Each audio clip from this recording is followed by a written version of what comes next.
Hello there and welcome, comic fans. My name is Patrick and I am the comic book veteran. Why? Because I'm a veteran and I like comic books. Okay, so it's kind of boring and that's just the way it is. So, here's what we're going to talk about today. I'm going to talk about another one of the pedigrees. I'm going to give you the best information that I have. I don't claim to know everything, but I figure that if I put out some of this information, somebody's going to come along and go, you know what, you're wrong, or you're right. And hopefully, the comic book community, as in general, is going to gain more information, simply from more availability. Some of the information I'm going to present today and in my other videos comes from CGC, some comes from some of the owners. So I try to get information from multiple sources before I put things together. Sometimes on these videos I know I've just rambled, but this is a learning process. I'm having fun with it. Hopefully you're getting a little something out of it. And either way, I appreciate your time. If you dig what I'm doing, subscribe, and I'm going to try to do some more of these. I'm trying to get into a rhythm, but I've had a lot going on in my own life, and so I'm try to do a bunch of them together, and then I upload them as I can. So bear with me. I'm learning, and this is not my full-time thing. I just do this for fun. So today we're going to talk about the Curator pedigree. Now, as I've understood it, the Curator is it's probably number one or number two when you look at Silver Age books.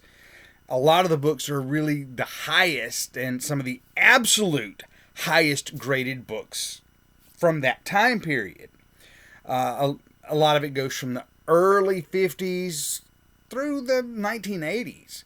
Now, the early ones aren't typically in the best condition, but by the time you get to about 1962, the quality goes through the roof. A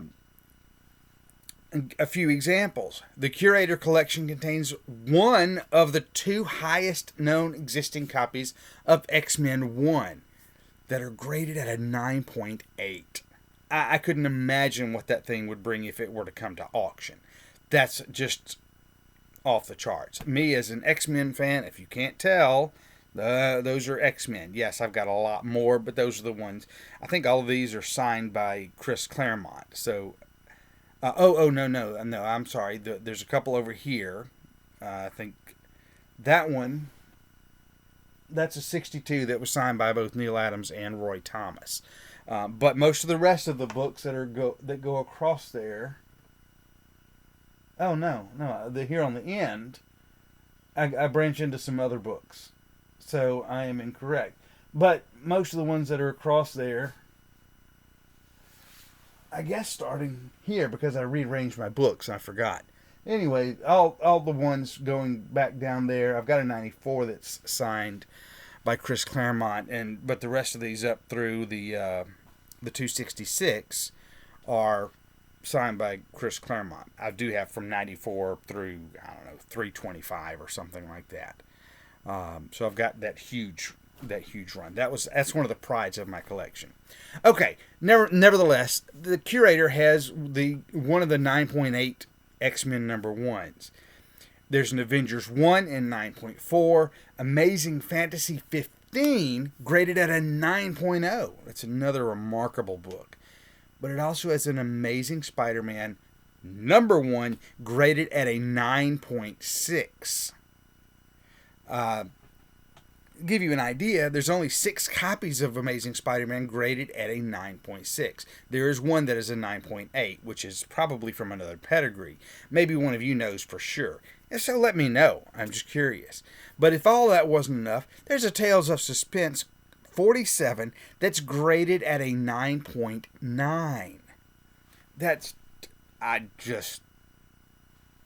mind blown. Apparently a man by the name of John Hauser acquired them in the 90s, but a lot of them were sold off and didn't keep their pedigree designation.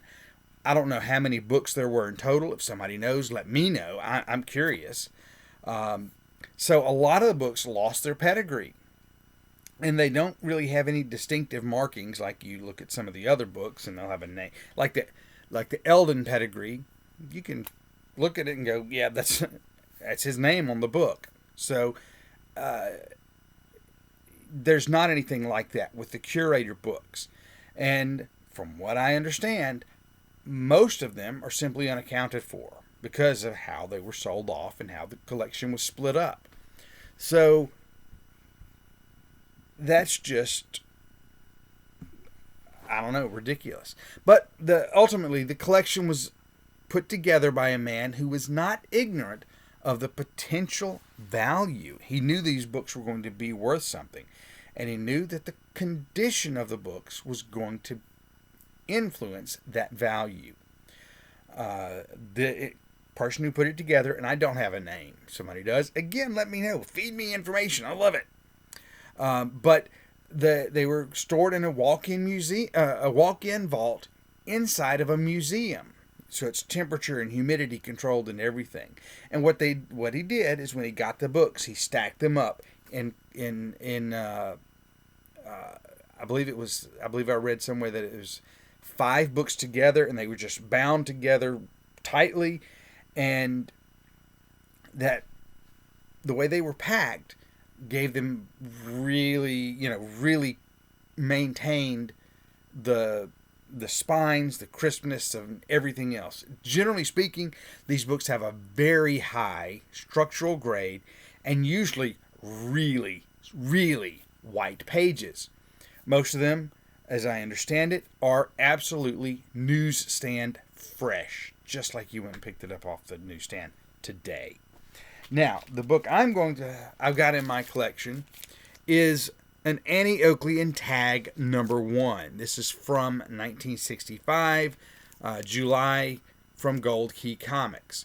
Now, this is, as you can see, this is a photo cover featuring a lady by the name of Gail Davis. Gail Davis played the character Annie Oakley in the 1950s in TV shows. By all reports, she was actually an expert shot with a rifle. It wasn't just acting for the show. She also appeared in a lot of other Western television programs like the Cisco Kid, The Lone Ranger, Gene Autry. She was also on the Andy Griffith Show, among a lot of others. She had a lot of movies. She was in the Flying Leathernecks with John Wayne. Her acting career seemed to have ended in the early 60s, so she wasn't even acting by the time that this book was made. But she still earned a star on the Hollywood Walk of Fame back in 1960, and she is actually buried in Hollywood Hills in Los Angeles, if anybody happens to be out there. Now, this copy, in spite of being nearly 60 years old, is absolutely beautiful. There are a total of 22 copies graded at the time that I'm filming this. There are 3 at a 9.6, 9 at a 9.4, and 8 at a 9.2. And personally, I still consider it a great privilege to be the caretaker of this book. So I'm going to bring it a little closer, and you can see just how clean that is. Most of the little ripples that you're seeing are actually on the plastic bag, so bear with me on that. When I look at it with my own eyes, I really don't see. There's a couple of little minor ripples, but nothing. And there's one little mark on the book just above my thumb, a little color chip. But other than that, it's absolutely stunning. You can see the back of the book. The corners are very sharp and crisp. Anyway, it's just a really magnificent book for being this old. No, I'm not selling. I look at this and I think this is what the Curator collection is about. And again, I'm trying to do this for the history, to preserve it so that somebody else can pick up on what I have and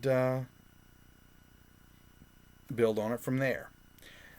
As always, I appreciate your time today, and thanks for watching, and I will see you next time.